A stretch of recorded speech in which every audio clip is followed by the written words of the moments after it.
Hey folks, it's Marvin Cash, the host of the Articulate Fly, and we're back with another Western North Carolina fishing report with Dale Collins of Tuckaseegee Fly Shop. How you doing, Dale?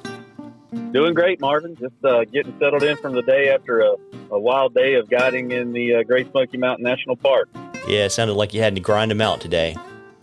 Man, it was, but that's what makes the national park fun. Is you better make sure you have a stock fly box because you're going to go through them. But man, we saw every dry fly that gets presented in the spring flying around today.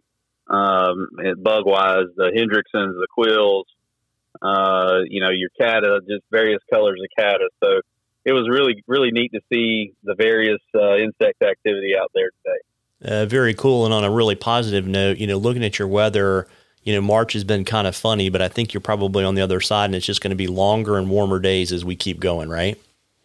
That's exactly right. Today, we saw the best part of the day go on until 5 o'clock or so. Whereas before that bite window might have been 11 to 3. Now we're fishing on till you can just about go till dark and be able to catch fish. So the longer days, longer daylight, it's definitely a positive. Yeah, and so I guess probably the thing to do, right, even since it's cooler still, is to nymph in the morning and, maybe swing some soft tackles and dries later in the afternoon. That's exactly right. But, one game we tried to play today was finding, we've had some cooler nights here recently. It was 32 degrees this morning when we teed off. Sometimes you can find fish up in the shallows when that sun first starts hitting the water. It'll obviously warm those rocks up with some radiant heat, and those fish will sense that, and they'll actually slide up into the shallows. So sometimes you walk into a pool in a shallow section, you might be stepping right in on them. So always kind of scope it out before you dig in, and look for those sunny shallow sections, and you might be able to catch one. Yeah, and in terms of flies, right, since we're talking about, spring hatches, we're talking about some pretty good-sized mayflies and caddis, right? Absolutely. We, all day we're in the 12 and 14 ballpark. If you're on the Tuckaseegee, you better have some number 10s ready of various bugs. And even, don't hesitate the Chernobyls, various colors of your Chernobyls are turning on. So not to necessarily imitate a terrestrial, but, some of the stonefly patterns. So, kind of be wise on the color of dubbing on those, but yellows are really good right now, greens especially, and anything with royal, you get a little red stripe in there, and that's pretty solid too. Yeah, and it won't be long before orange will be the trick either. That's right. Yeah, orange is a sneaky good color, especially in early spring. Yeah, and we've got a question for you from Matt, and Matt's, I guess, relatively new to the trout game. He moved to Western North Carolina, or fishes around Western North Carolina after kind of leaving the coast, and he's having issues with knots and had a knot question. And one is really kind of knots that you like for smaller tippet and flies versus, bigger stuff like stimulators and streamers. Sure. Yeah.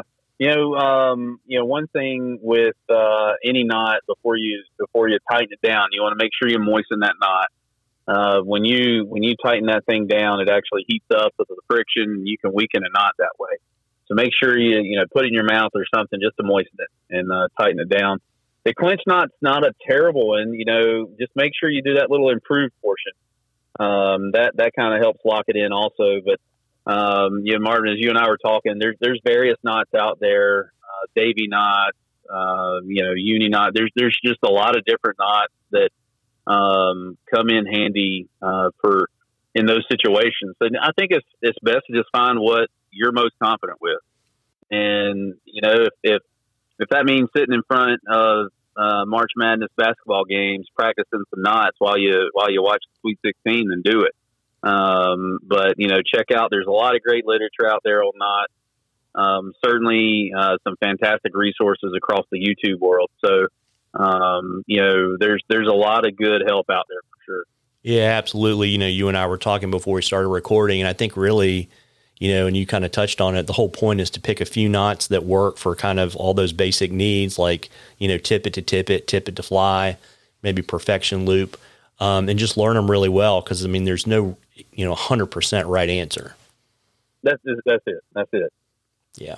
And so, folks, we love questions on the articulate fly. You can email them to us. You can DM us on social media. You can drop them in the comments on our social media posts. And if we use your question, I will send you some articulate fly swag. And we're in a drawing for some cool stuff from the shop at the end of the season. And Dale, before I let you hop and knock the stink of the day off with a bourbon or an IPA, why don't you let folks know location, shop hours, and all that kind of good stuff?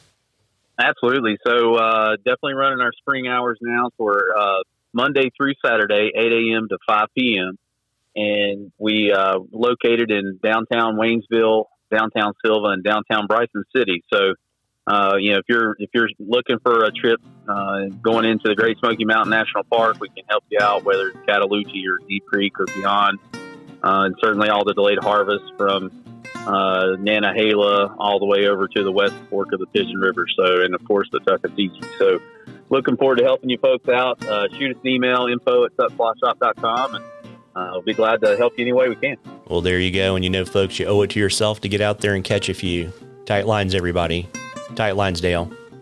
You too, Marvin.